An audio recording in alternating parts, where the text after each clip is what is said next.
Welcome to मूल निवासी दर्पण। आप सभी श्रोतागण का मूल निवासी दर्पण चैनल हार्दिक स्वागत एवं अभिनंदन करता है। जय भीम नमो बुधाय दोस्तों। तो मैं आज आप लोगों के सामने एक वीडियो लेकर आया हूं जो हमारे विश्व विजेता सम्राट अशोक द्वारा लिखवाया गया था शिलालेख। उसका नाम है कालसी शिलालेख। तो ये प्रस्तुति है मूल निवासी दर्पण चैनल का। तो चलते हैं टॉपिक पर। अशोक के चतुर्दश शिलालेख यानी 14 शिलालेख, कालसी संस्करण का विस्तृत अध्ययन, शिलालेख 1 से 14। स्रोत अशोक के धर्मलेख, अनुवादक जनार्दन भट्ट। तो दोस्तों ये इसका जो अनुवाद किए हैं, ये तो इंग्लिश में सब लोग लिखे थे, अंग्रेज लोग, लेकिन इसका जो अनुवाद किए हुए जनार्दन भट्ट हैं। तो कहीं कहीं आपको विकृतियाँ भी अपना डाल दिए होंगे, ऐसा बात नहीं है। तो चलते हैं मुख्य पॉइंट पर। कालसी शिलालेख एक परिचय। उत्तराखंड के देहरादून जिले में स्थित कालसी अशोक के 14 बृहद शिलालेख के प्राप्ति स्थलों में से एक है। यहाँ एक बड़ी क्वार्टजाइट चट्टान पर प्राकृत भाषा और ब्राह्मी लिपि में 14 राज आज्ञाएँ उत्तीर्ण है। यह लेख उत्तर पश्चिमी सीमांत क्षेत्र में मौर्य साम्राज्य की उपस्थिति और धम्म प्रचार को दर्शाता है। इन अभिलेखों में अशोक ने अपनी प्रजा को नैतिक आचरण और धम्म के मार्ग पर चलने का संदेश दिया। प्रथम शिलालेख पशु बलि निषेध। यह धर्म लेख देवताओं के प्रियदर्शी राजा ने लिखवाया। यह मेरे राज्य में कोई भी जीव मार कर इस तरह का हत्या नहीं किया जाए। तो मुख्य आदेश, अशोक ने अपने राज्य में पशु बलि और ऐसे उत्सवों पर प्रतिबंध लगा दिया जिनमें अनुचित कार्य होते थे। उन्होंने स्पष्ट किया कि देवताओं के प्रिय ऐसे उत्सवों में बहुत दोष देखते हैं। शाही रसोई में परिवर्तन। पहले शाही रसोई महानस में सूप बनाने के लिए यानी शूरबा बनाने के लिए प्रतिदिन सैकड़ों और हजारों जीव मारे जाते थे। इस लेख के अनुसार अब केवल 3 जीव मारे जाते हैं, 2 मोर और 1 मृग, और भविष्य में भी नहीं मारे जाएंगे। भविष्य में वो भी नहीं मारे जाएंगे। द्वितीय शिलालेख चिकित्सा और लोक कल्याण। अशोक ने अपने साम्राज्य और सीमावर्ती राज्यों चोल, पांड्य, सत्यपुत्र, केरल पुत्र, ताम्रपर्णी, सीरिया के राजा अंतियोक में 2 प्रकार की चिकित्सा का प्रबंध किया। मनुष्यों की चिकित्सा, पशुओं की चिकित्सा। औषधियाँ। जहाँ मनुष्यों और पशुओं के लिए औषधियाँ नहीं थी, वहाँ उन्हें मंगाकर बोया गया। मूल, जड़ें और फल की सब जगह रोपे गए। रास्तों पर पशुओं और मनुष्यों के उपयोग के लिए कुएं खुदवाए गए और पेड़ लगवाए गए। तृतीय शिलालेख धम्म अनुशासन। मेरे राज्याभिषेक के 12 वर्ष बाद यह आज्ञा दी गई, मेरे राज्य में सर्वत्र युक्त रजुक और प्रादेशिक हर 5वें वर्ष अनुसंधान दौरे पर निकले। अधिकारियों का दौरा। अधिकारियों को धम्म के उपदेश और अन्य कार्यों के लिए हर 5 साल में दौरे पर जाने का आदेश दिया।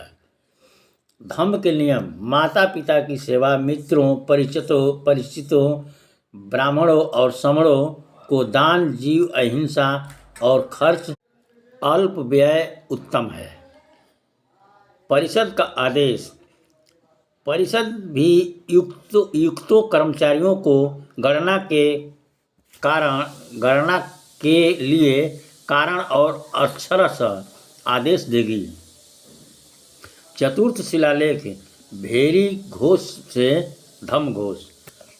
अतीत की स्थिति सैकड़ों वर्षों से जीवों का वध, प्राणियों की हिंसा और ज्ञातियों, ब्राह्मणों और समणों के प्रति असमानता बढ़ता आ रहा है। तो दोस्तों यहाँ ब्राह्मणों नहीं है, बमणों एवं समणों है, बमण समण। तब यहाँ जो है भट्ट जी हैं तो अपना ब्राह्मणे लिख दिए हैं। अशोक का परिवर्तन, देवताओं के प्रिय धम्म आचरण से भेरी घोष युद्ध का नगाड़ा अब धम्म घोष धर्म का नगाड़ा बन गया है। उन्होंने विमानों, हाथियों और अग्नि स्कंदों के अलौकिक दृश्य दिखाकर धम्म का प्रचार किया। अब अहिंसा, माता पिता की सेवा आदि धम्म आचरण बढ़ रहे हैं। राजा, उनके पुत्र, पौत्र और प्रपौत्र कल्प के अंत तक इस धम्म को आचरण को बढ़ाते रहेंगे, धम्म के आचरण को बढ़ाते रहेंगे। पंचम शिलालेख, धम्म महामात्रों की नियुक्ति। कल्याण करना कठिन। जो कल्याण का आरंभ करता है वह दुष्कर कार्य होता है। तो अशोक ने राज्याभिषेक के 13वें वर्ष में धम्म महापात्र नामक एक अधिकारियों की नियुक्ति की। कार्य सभी संप्रदायों यवन, कंबोज, गंधार आदि में धम्म की स्थापना, धम्म की वृद्धि और धम्म युक्त लोगों के हित सुख के लिए कार्य करना, वे बंदियों के प्रति न्याय सुनिश्चित करने, वृद्धों और बहुप्रज अधिक बच्चों वालों को सहायता दिलाने का कार्य करते थे। वे पाटलिपुत्र और बाहर के नगरों में राजा और उनके भाई बहनों के अंतःपुर में भी नियुक्त थे। छठा शिलालेख, प्रजा के कार्यों की तत्परता। मैं चाहे भोजन करता रहूं, चाहे अंतःपुर में हूं, चाहे गर्भगार में हूं, चाहे सवारी पर हूं, सर्वत्र प्रतिवेदक, संदेशवाहक मुझे प्रजा के कार्यों की सूचना दे। सम्राट अशोक का यह आदेश था कि मैं चाहे किसी भी परिस्थिति में मैं रहूं, इसलिए वो अंतःपुर का भी यहाँ पर चर्चा कर दिए हैं कि मैं अगर राजमहल में भी रहूं तो मुझे संदेशवाहक जनता की सूचना हमको दें कि उनको क्या कष्ट है, क्या दुख है। तो प्रशासनिक दक्षता, अशोक ने आदेश दिया कि प्रजा का कार्य किसी भी समय और किसी भी स्थान पर नहीं रुकना चाहिए। यदि महामात्रों में कोई विवाद हो तो तुरंत राजा को सूचित किया जाए। सर्वलोकहित, राजा मानते हैं कि उन्हें राजकार्य और अर्थ संपादन से कभी संतोष नहीं होता। उनका मुख्य कर्तव्य सर्वलोकहित, सभी का कल्याण है, ताकि वे प्राणियों के प्रति अपने ऋण से मुक्त हो सके।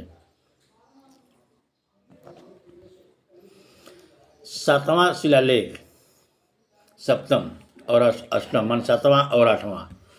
सप्तम, सभी संप्रदायों में सहिष्णुता। राजा की इच्छा है कि सभी स्थानों पर सभी संप्रदाय के लोग रहें, क्योंकि वे सभी आत्मसंयम और भाव शुद्धि चाहते हैं। लोग अपनी इच्छाओं में ऊंचे नीचे होते हैं, लेकिन जिनके पास दान देने को नहीं है उनके लिए भी भाव शुद्धि आवश्यक है। मतलब जिसके पास ये नहीं है कि जो दान देता है उसी का प्रति हमारा भाव है, नहीं, जिसके पास जो दान देता है तो भी, नहीं देता है तो भी दिल से सबको सम्मान करना है। आठवां शिलालेख में क्या लिख रहे हैं? पहले राजा बिहार यात्राओं, शिकार आदि पर जाते थे। राज्याभिषेक के 10 वर्ष बाद अशोक संबोधि बोध गया गए और तब से धम्म यात्रा आरंभ हुई। इसमें श्रमणों, ब्राह्मणों के दर्शन, वृद्धों को स्वर्ण दान और धम्म उपदेश शामिल है। 9वां शिलालेख, सच्चे उत्सव। लोग बीमारी, पुत्र जन्म आदि पर कई तुच्छ और निरर्थक मंगल उत्सव करते हैं। विशेषकर स्त्रियां अशोक के अनुसार धम्म मंगल ही महाफल देने वाला है। दासों और सेवकों के प्रति उचित व्यवहार, गुरुजनों का सम्मान, प्राणियों के प्रति अहिंसा, समणों और ब्राह्मणों को दान, अन्य मंगल संदेहपूर्ण फल दे या न दे, लेकिन धम्म मंगल समय के अधीन नहीं है। यह पारलौकिक फल अवश्य देता है। 10वां शिलालेख। राजा प्रियदर्शी यश का कहना है कि कृति को कोई बड़ा मूल्य नहीं देते, सिवाय इसके कि वर्तमान और भविष्य में उनकी प्रजा धर्म का पालन करे। पुण्य का प्रयास। अशोक जो भी प्रयास करते हैं वह पारलौकिक जीवन के लिए करते हैं, ताकि लोग अपक्व पाप से मुक्त हों। दुष्कर कार्य। छोटे या बड़े किसी भी व्यक्ति के लिए सभी प्रकार के त्याग के बिना यह कार्य धर्म का पालन अत्यंत कठिन है, विशेषकर बड़े लोगों के लिए। 10वां और 12वां शिलालेख। धम्मदान, धम्म का परिचय, समविभाग और संबंध जैसा कोई दान नहीं। इसमें दासों के प्रति उचित व्यवहार, माता पिता की सेवा और श्रमणों ब्राह्मणों को दान शामिल है। मित्रों और संबंधियों का कहना चाहिए कि यह उत्तम है और यह करना चाहिए। 12वां शिलालेख। अशोक सभी संप्रदायों का सम्मान करते हैं। वे चाहते हैं कि सभी संप्रदायों के सार की वृद्धि हो। इसका मूल वचन गुप्ती है, यानी बिना कारण अपने संप्रदाय की प्रशंसा और दूसरे की निंदा न की जाए। समवाय मेल मिलाप ही उत्तम है। 13वां शिलालेख। कलिंग युद्ध और हृदय परिवर्तन। राज्याभिषेक के 8 वर्ष बाद अशोक ने कलिंग पर विजय प्राप्त की। इसमें 1.5 लाख लोग निर्वासित हुए, 1 लाख लोग मारे गए। इससे अशोक को गहरा दुख और पश्चाताप हुआ। सबसे बड़ी विजय। अशोक अब धम्म विजय को ही मुख्य विजय मानते हैं। यह विजय उन्होंने अपने राज्य और 600 योजन दूर ग्रीक राजाओं अंतियोक, तुर्मय, अंतिकीनी, मक अलिक सुंदर और दक्षिण में चोल पांड्य आदि में प्राप्त की है। यह लेख इसलिए लिखवाया गया ताकि उनके पुत्र और पौत्र नए हथियारों की विजय को विजय न माने, बल्कि क्षमा और लघु दंड को अपनाएं। तो अच्छा देखिए दोस्तों, इस पे बहुत लोग अभी कहते हैं कि सम्राट अशोक ने कलिंग युद्ध के बाद हिंदू धर्म से बौद्ध धर्म स्वीकार किया, लेकिन वैसा कहीं कुछ नहीं है। धर्म पहले से भी था और उस समय भी था, लेकिन कुछ लोग ऐसे होते हैं कि चलिए भाई हम इसी पर जीत जाएं। तो जैसे कोई है, एक एग्जाम्पल लीजिए। कोई जगह ज़मीन है और जगह ज़मीन को कोई सोचता है कि हम मार झगड़ा करके ले लें, लेकिन मार झगड़ा करने के बाद भी जब वो कानून के पास जाते हैं तो वो मार झगड़ा अलग होता है और कानून जो फैसला करता है वही होता है। तो उस तरह धम्म था और कानून का रास्ता जैसे अपना, तो वही धम्म पहले था कि धम्म से के प्रचार से भी हम लोगों को जीत सकते हैं। और धम्म में इतनी बढ़िया चीज़ थी, तब उन्होंने धम्म के रास्ते ये जो राज्य विस्तार का काम किया। और इससे पहले कोई ऐसा हिंदू धर्म नहीं था। ये मुस्लिम के आने के बाद पड़ा है हिंदू नाम। तो चलते हैं 14वां शिलालेख पर। धर्म लेखों का उपसंहार। ये धर्म लेख देवताओं के प्रिय राजा प्रियदर्शी ने लिखवाए हैं। ये 3 रूपों में है: संक्षिप्त, छोटे, मझोले, मध्यम, विस्तृत और बड़े। अशोक का साम्राज्य बहुत विस्तृत है और बहुत कुछ लिखा गया है। विषय की मधुरता के कारण कुछ बातें बार बार कही गई है। ताकि लोग उसके अनुसार आचरण करें।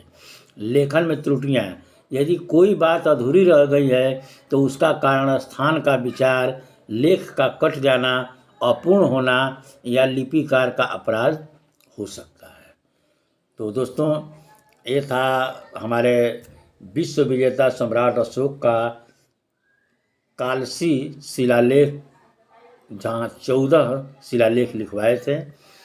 तो आप लोग के सामने मैंने ये जो भी सच्चाई था वो रख दिया, और आपको विचार करना है कि हमारे कितने महान सम्राट अशोक थे जो पूरे विश्व विजेता के नाम से प्रसिद्ध हुए। अफगानिस्तान से लेकर ईरान तक उनकी सरहदें थीं।